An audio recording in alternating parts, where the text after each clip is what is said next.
The silence in the Sterling family dining room felt like ice water in Destiny River's veins.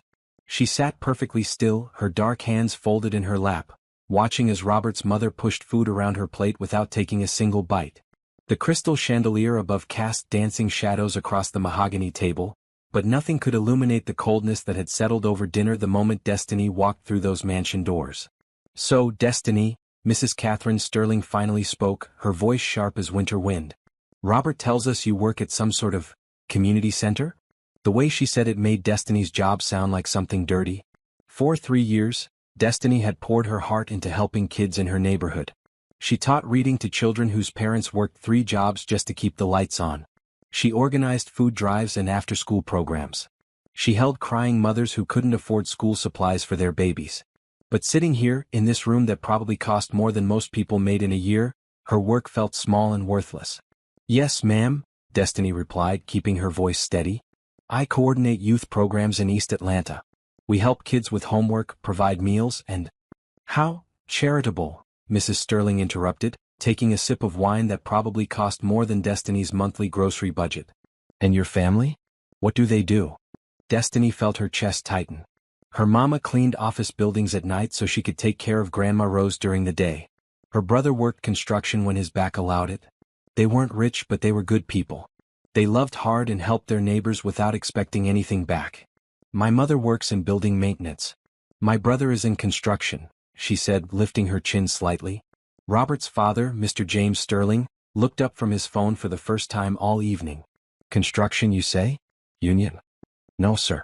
He does odd jobs mostly. Whatever pays." The look that passed between Robert's parents made Destiny's stomach turn.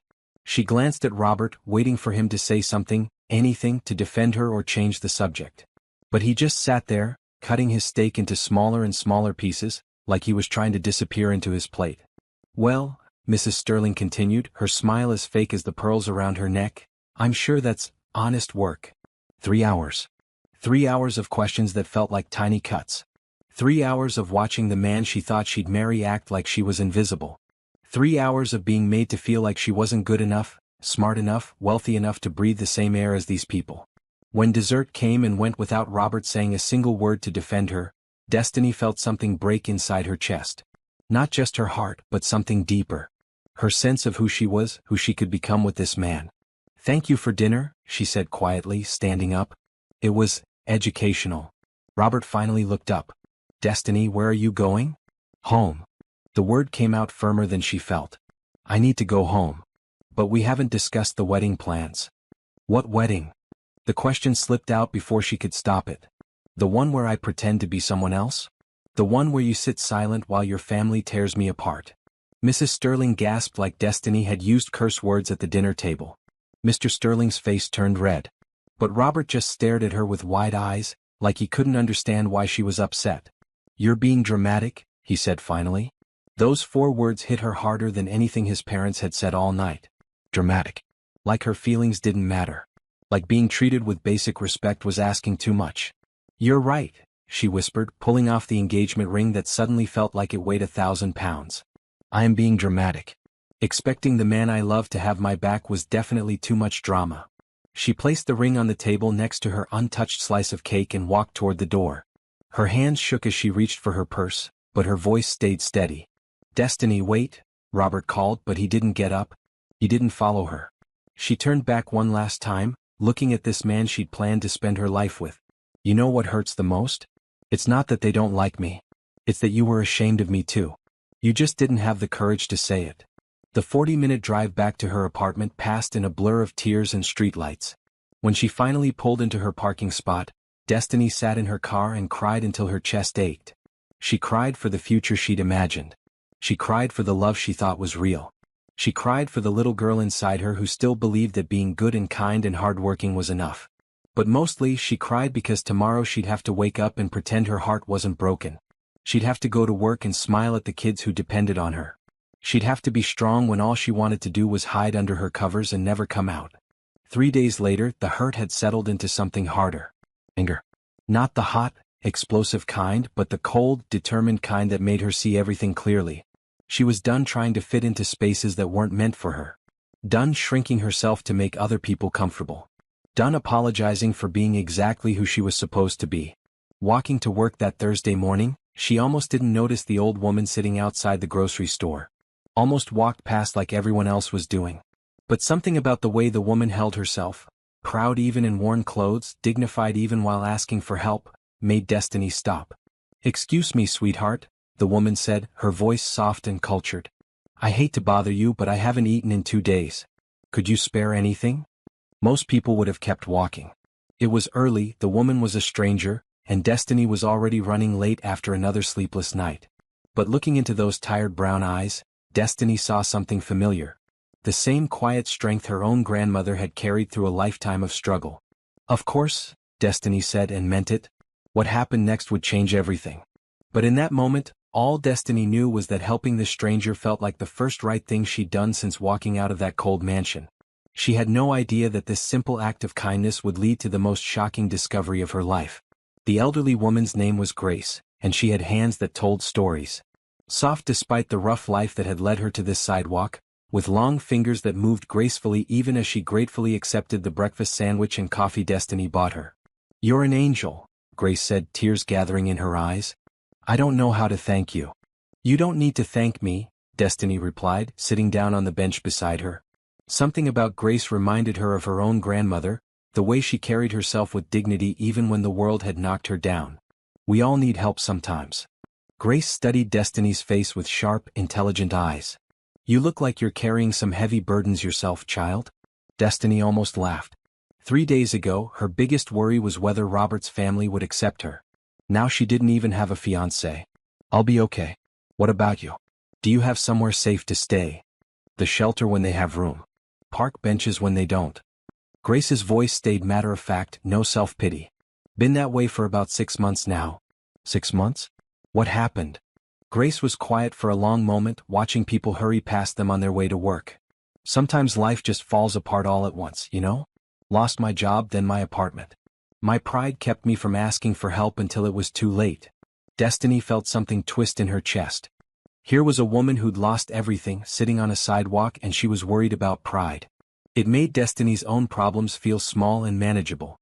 "Where did you work?" she asked. "I was a teacher for 37 years. Elementary school. Loved those babies like they were my own." Grace's whole face lit up when she talked about teaching. "Retired 5 years ago, but the pension wasn't enough when rent kept going up. Took a job at a department store, but my arthritis got bad and..." She shrugged. "Here we are. A teacher."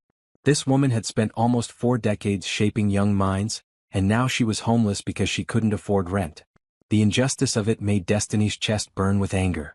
"Grace, I work at a community center not far from here. We don't have much, but we have a shower, a place to do laundry, and I could probably find you some clean clothes. Would you like to come with me?" Grace's eyes filled with tears again. "I couldn't impose." "You're not imposing. Please, let me help." The walk to the East Atlanta Community Center took 20 minutes. Grace moved slowly but determinedly, telling Destiny about her teaching days, about the children she'd helped learn to read, about the Christmas pageants and science fairs and graduation ceremonies she'd organized. By the time they reached the center, Destiny felt like she'd known Grace for years. "Destiny. You're late, girl, and little Amara's been asking for you since we opened," called Sister Ruth from behind the front desk. Sister Ruth had run the community center for 15 years and nothing got past her. Her eyes immediately went to Grace. "And who's this beautiful lady?" "This is Grace. She's a friend who needs a little help getting back on her feet." Sister Ruth's expression softened. She'd seen enough hurt in her years running the center to recognize it in others. "Well, any friend of Destiny's is family here. Grace, honey, you look like you could use a hot meal and a comfortable place to sit." For the next 3 hours, Destiny watched Grace transform. After a shower and a change into clean clothes from the center's donation closet, she looked like a completely different person. More than that, she seemed to come alive when the children started arriving for after-school programs. "Miss Grace, will you help me with my reading?" 8-year-old Amara asked, climbing onto the couch next to her with a picture book. "I would love to, sweetheart," Grace said, and Destiny saw the teacher in her emerge. Within minutes, she had 3 kids gathered around her, listening with wide eyes as she helped them sound out words and explained what they meant. Watching Grace with the children, Destiny felt something she hadn't felt in days. Hope. Not for herself necessarily, but for the world. for the possibility that good things could still happen to good people. She's wonderful with them, Sister Ruth said, appearing beside Destiny. Natural teacher. She taught elementary school for 37 years. Sister Ruth raised her eyebrows. 37 years? And she's homeless. Lost her job, then her apartment. Says it happened fast. Sister Ruth got that look she always got when she was planning something. You know, we've been looking for someone to help with our literacy program. Can't pay much, but it might be enough for a small apartment if we could find her one. Destiny's heart jumped. You think she'd be interested? Look at her. Does she look uninterested? Grace was now reading to a group of 6 children, using different voices for each character in the story. The kids were completely captivated, hanging on every word. One little boy had fallen asleep against her shoulder. The question is, Sister Ruth continued, can we trust her? I mean, we don't know anything about her background. I know enough, Destiny said firmly. Sometimes you can just tell when someone has a good heart. That evening, as the center was closing, Destiny approached Grace with Sister Ruth's offer. Grace's eyes filled with tears for the 3rd time that day. You mean it? You'd really give me a job? The pay isn't much, Destiny warned. Maybe 15 hours a week, minimum wage. But Sister Ruth thinks she can help you find a small apartment you could afford. Grace pressed her hands to her chest like she was trying to hold her heart inside. Child, you don't understand. This morning I was sitting on a sidewalk wondering if I'd ever feel useful again. Now you're offering me a chance to do what I love most in this world. So you'll take it? I'll take it, and I'll work harder than anyone has ever worked for you. I promise. As Destiny drove home that night, she felt lighter than she had in days. She'd helped someone. Really helped them. Not with charity or pity, but by seeing who Grace really was and giving her a chance to be that person again. She had no idea that in helping Grace, she'd set in motion events that would completely change her own life. Had no idea that Grace's story was more complicated than it seemed. Had no idea that someone very important was looking for Grace, and that finding her would lead to the most shocking revelation of Destiny's life. But she'd learn all of that soon enough. For now, it was enough to know that sometimes, when your own world falls apart, the best thing you can do is help put someone else's back together. 2 weeks later, Destiny watched Grace bloom like a flower after rain. The children at the center adored her, hanging on every word during story time and fighting to sit next to her during reading lessons. Grace had moved into a tiny studio apartment 6 blocks away, nothing fancy but clean and safe, with a Murphy bed and a small kitchen that made her cry with happiness. Miss Destiny, look what Miss Grace taught me. Amara ran up with a book in her hands, her face glowing with pride. I can read all by myself now. Destiny knelt down to Amara's level. Show me, baby girl. As Amara carefully sounded out each word in her picture book, Destiny felt her chest swell with pride. This was why she did this work. Not for the money, there wasn't much of that. Not for recognition, there wasn't much of that either. But for moments like this, when you could see a child's whole world expanding. That's beautiful reading, Amara, she said, hugging the little girl tight. Miss Grace says reading is like having magic powers. She says books can take you anywhere you want to go. From across the room, Grace caught Destiny's eye and smiled. In just 2 weeks, she'd gained weight, her clothes fit better, and there was a light in her eyes that hadn't been there when Destiny first found her on that sidewalk. But lately, Destiny had noticed something else. Grace had been getting phone calls. Quick, hushed conversations that made her face tight with worry. When anyone asked about them, Grace would just say it was family business, and change the subject. Grace, can I talk to you for a minute? Destiny asked after the children had gone home for the day. They sat in the center's small kitchen, sharing a cup of tea that Grace had brought from home. Grace had started bringing little touches from her apartment. Tea, homemade cookies for the kids, books from the small collection she was rebuilding. You've seemed worried lately, Destiny said gently. The phone calls. Grace's hands wrapped around her teacup like she was trying to warm herself. It's my son. Your son? In all their conversations, Grace had never mentioned having children. Thomas, we haven't spoken in 5 years. Grace's voice got quiet. He wanted me to move to California, live with him and his family. Said I was too old to take care of myself. I was so proud, so stubborn. I said terrible things. Told him I didn't need his help or his pity. Destiny waited, sensing there was more. When I lost my apartment, I was too ashamed to call him. Too proud to admit he'd been right about me needing help. But somehow... Grace looked up with confusion in her eyes. Somehow he found out I was homeless. He's been calling for weeks, begging me to let him help. That sounds like a good thing. He wants to hire private investigators to find me. Says he's been looking for months. I keep telling him I'm fine, I don't need rescuing, but he won't listen. Grace's voice cracked slightly. He says he's successful now, some big businessman, and he can't understand why I won't let him take care of me. Destiny felt a chill run down her spine. Something about this story felt familiar, but she couldn't place why. What kind of business? Import-export, I think? He tried to explain it once, but I didn't understand. All I know is he went from working 2 jobs to pay for community college to living in some mansion in Beverly Hills. Grace shook her head. Success changed him. Made him think money could fix everything. Maybe he just loves you and wants to help. Maybe. But I finally found my place again, you know? Here, with the children, doing work that matters. I don't want to be some rich man's charity case, even if he is my son. That night, Destiny couldn't stop thinking about Grace's story. There was something nagging at the back of her mind, some connection she was missing. She was still thinking about it the next morning when Sister Ruth burst into her office with a strange expression on her face. Destiny, there's a man here asking about Grace. Says he's her son. Destiny's blood went cold. What does he look like? Tall, well-dressed, expensive suit. Has a woman with him, looks like an assistant. They're in a black town car outside. Through the window, Destiny could see the car Sister Ruth was talking about.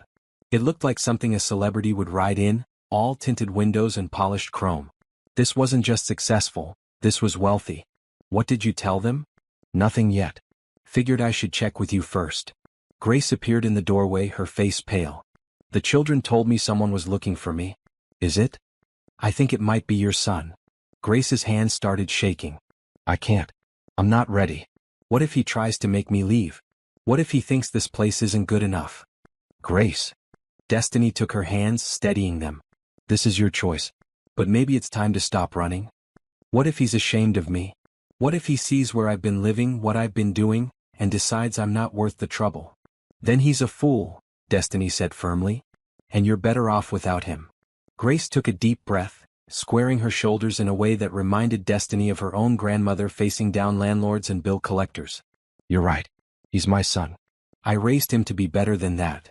They walked to the front door together. Through the glass, Destiny could see a tall man in an expensive suit pacing back and forth beside the car. Even from a distance, she could see the family resemblance. The same proud posture, the same intelligent eyes. Grace opened the door and the man spun around. For a moment they just stared at each other across the sidewalk. Then his face crumpled with relief and something that looked like heartbreak. Mama, he said, his voice breaking on the word. Hello, Thomas. He crossed the sidewalk in 3 long strides and pulled Grace into a hug that lifted her feet off the ground.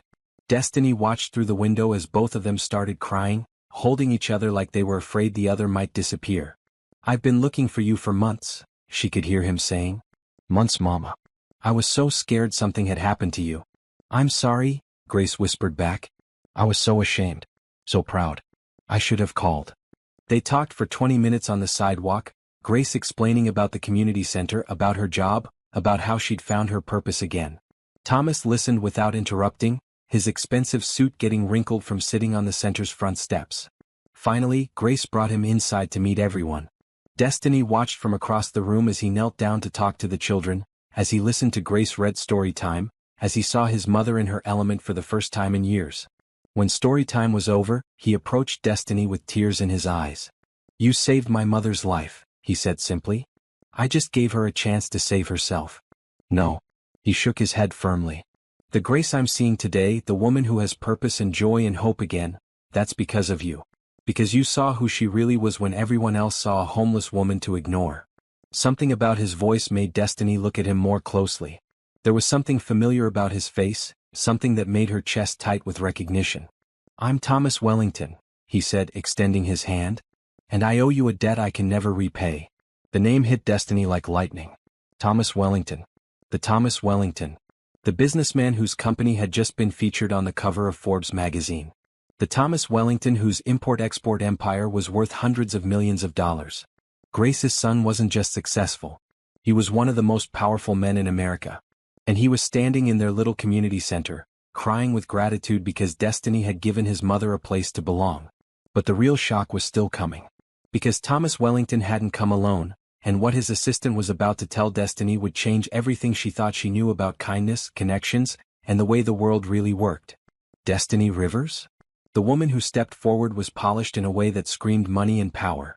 Her suit probably cost more than Destiny made in 3 months, and her smile was the kind that closed million-dollar deals. I'm Sarah Chin, Mr. Wellington's executive assistant. We've been hoping to meet you. Meet me? Destiny looked between Sarah and Thomas, confusion written all over her face. I don't understand. Thomas was still holding his mother's hand like he was afraid she might disappear again. Mama told me what you did for her. How you found her, helped her, gave her work and dignity when everyone else walked past. But that's not all, is it, Sarah? Sarah pulled out a tablet and showed Destiny a photo that made her blood run cold. It was surveillance footage from outside the Sterling mansion, showing Destiny walking to her car 3 weeks ago, tears streaming down her face. How do you have this? Destiny's voice came out as a whisper. Mr. Wellington has been tracking down everyone who showed his mother kindness while she was homeless, Sarah explained. We wanted to thank them, help them somehow. When we pulled security footage from around the grocery store where you first met Grace, we found something interesting. She swiped to another photo. This one showed Destiny's car in the Sterling family driveway. We ran your license plate. Discovered you'd been there the same day you helped Grace. So we did a little more research. Sarah's voice got gentle, like she was delivering bad news to a friend. We know about the engagement. We know about what happened at dinner that night. Destiny felt like the world was tilting sideways. You investigated me? We investigate everyone who comes into contact with my mother, Thomas said, not apologetically. When you have this much money, you learn to be careful. But what we found. He shook his head in amazement. Destiny, do you know what you did? I helped your mother. That's it. No. Thomas's voice got stronger. You helped my mother hours after being humiliated by people who thought they were better than you. You were heartbroken, probably questioning everything about yourself, and instead of going home to feel sorry for yourself, you stopped to help a stranger. Destiny's cheeks burned with embarrassment. You had no right to dig into my personal life. You're right. We didn't. But I'm glad we did, because now I know exactly what kind of person saved my mother. Thomas looked at Grace with such love that it made Destiny's chest ache. And I know exactly what I want to do about it. Sarah handed Destiny an envelope. Mr. Wellington would like to offer you a position. A what? I'm starting a foundation, Thomas explained. Community outreach, education programs, helping people who've fallen through the cracks get back on their feet. I need someone to run it. Someone who understands what real help looks like, who knows the difference between charity and dignity. Destiny stared at the envelope like it might bite her. I don't understand. The salary is in there. Along with a benefits package and a budget for your first year of operations. You'd have complete control over how the money gets spent, which communities to help, which programs to fund. With shaking hands, Destiny opened the envelope. The number at the top of the contract made her legs go weak. It was more money than she'd ever dreamed of making. More money than Robert made at his law firm. More money than she'd thought was possible for someone like her. This is... She couldn't finish the sentence. This is what happens when good people meet good fortune, Grace said softly. This is what you deserve, baby girl. But I can't just leave the center. The kids would be the first beneficiaries of the foundation, Thomas interrupted. This place, these programs, these children, they'd all be funded. Fully funded. And you'd be able to replicate this work in communities all across the country. Destiny sank into a chair, her mind spinning. 3 weeks ago, she'd been engaged to a man who was ashamed of her work. Now someone was offering her the chance to do that work on a scale she'd never imagined. There's something else, Sarah said quietly. We know about the Sterling family. We know what they said to you, how they treated you. That doesn't matter anymore. Actually, it does. Thomas's voice got hard. Because Robert Sterling called my office yesterday. The blood drained from Destiny's face. What? Apparently, someone told him about our connection to you. About the foundation offer. He wants to meet, says he made a mistake, wants to work things out. Destiny felt sick. Of course. Of course Robert would come crawling back now that she had something he wanted. Now that she had connections to real money, real power. What did you tell him? Nothing. It's not my story to tell. Thomas's expression softened. But I will say this. A man who couldn't defend you when you were a community center worker doesn't deserve you now that you're about to run a multi-million-dollar foundation. The phone in Destiny's pocket buzzed. A text message from Robert. Babe, I heard about your new opportunity. Can we talk? I miss you. She stared at the message for a long moment, then deleted it without responding. You know what the funny thing is? She said, looking up at Thomas and Grace. 3 weeks ago I thought my life was falling apart. I thought losing Robert meant losing my future. And now? Grace asked. Now I realize he was never my future at all. He was just in the way of it. Thomas grinned, and for a moment he looked exactly like his mother. So you'll take the job? Destiny looked around the community center, at the bulletin board covered with children's artwork, at the worn but comfortable furniture, at the place that had been her whole world for 3 years. Then she looked at Grace, who was watching her with such pride and hope that it made her want to cry. I'll take the job. But I have conditions. Name them. Grace keeps working here with the kids. Full salary, benefits, whatever she needs. This center gets everything it needs to expand its programs. And we start 3 more centers just like it in the next 2 years. Done? Thomas said immediately. Anything else? Yeah. Destiny stood up, feeling stronger than she had in weeks. We do this right. No shortcuts, no buying our way out of problems. We get our hands dirty. We show up. We do the work. I wouldn't have it any other way. As they shook hands, Destiny felt something she hadn't felt since she was a little girl, believing she could change the world. Hope. Real hope. Not for herself, but for all the children who needed someone to believe in them. All the Graces sitting on sidewalks, invisible to people who were too busy or too scared to see them. But she still didn't know the biggest surprise was yet to come. Because Robert Sterling wasn't the only one who'd heard about her new position. Someone else had been paying attention to her story. Someone who was about to make her an offer that would test everything she thought she knew about forgiveness, second chances, and the difference between love and convenience. The phone in her pocket buzzed again. This time it wasn't Robert. It was someone she never expected to hear from again. The number on Destiny's phone screen made her hands shake. Mrs. Catherine Sterling. Robert's mother. The woman who had made her feel smaller than an ant just 3 weeks ago was calling her directly. Are you going to answer it? Grace asked, watching Destiny stare at the phone. I don't know. Thomas looked confused. Who is it? The mother of my ex-fiancé. The woman who spent 3 hours making it clear I wasn't good enough for her family. The phone stopped ringing, then immediately started again. Same number. She's persistent, Sarah observed. She wants something, Destiny said with certainty. Catherine Sterling doesn't call people unless she needs something from them. The phone rang a 3rd time. This time Destiny answered. Hello. Destiny dear, this is Catherine Sterling. The voice was completely different from the cold tone she'd used at dinner. Warm, friendly, almost pleading. I hope you don't mind me calling. I got your number from Robert. What can I do for you, Mrs. Sterling? Well, I was hoping we could meet for lunch. There are some things I'd like to discuss with you. Some opportunities that might interest you. Destiny almost laughed. Opportunities. Now that she had her own money, her own power, suddenly there were opportunities. What kind of opportunities? The Sterling Foundation is looking for a new director. Someone with experience in community outreach. Someone who understands how to work with diverse populations. The way she said it made Destiny's skin crawl. The salary is quite generous, and it would put you in contact with some very influential people. Is Robert part of this offer? Pause. Robert is hoping you two can work things out. He realizes he made some mistakes. Some mistakes. Destiny repeated the words flatly. Young men can be foolish about family loyalty. But Robert loves you, dear. He's been miserable without you. Destiny looked across the room at Grace, who was helping little Amara with her reading. She thought about the 3 weeks of silence from Robert. The way he'd sat there like a statue while his parents tore her apart. The way he'd called her dramatic for having feelings. Mrs. Sterling, can I ask you something? Of course, dear. 3 weeks ago, you made it very clear that I wasn't suitable for your family. What's changed? Another pause, longer this time. When Catherine spoke again, her voice had lost some of its fake warmth. Perhaps I was hasty in my judgment. Or perhaps you found out about the Wellington Foundation. The silence on the other end told Destiny everything she needed to know. I don't know what you mean, Catherine said finally. I think you do. I think someone told you that Grace Wellington's son offered me a job.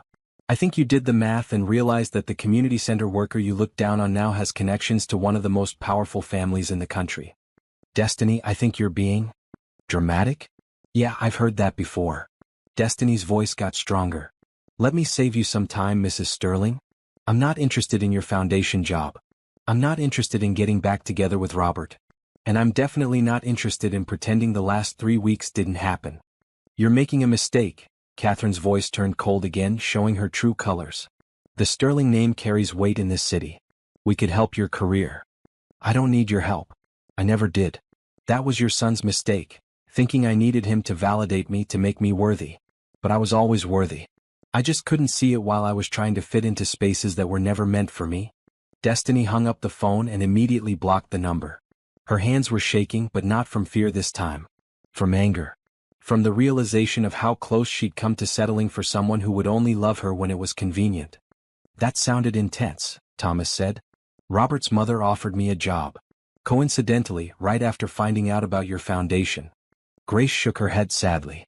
Some people only see your value when someone else recognizes it first. The thing is, Destiny said, sinking into a chair, part of me is tempted.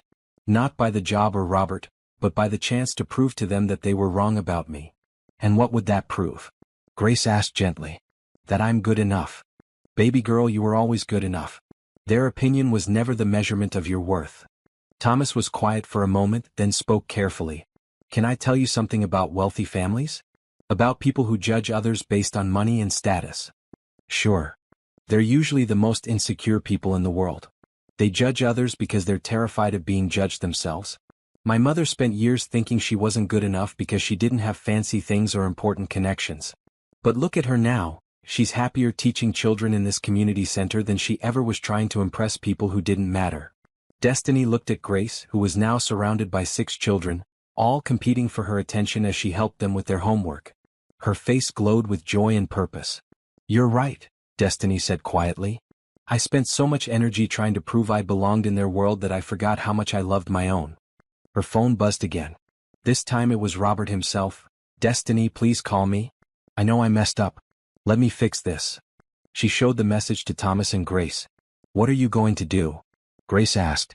I'm going to do what I should have done 3 weeks ago. Destiny typed back. Robert, I hope you find someone who makes you happy. But it's not going to be me. Please don't contact me again.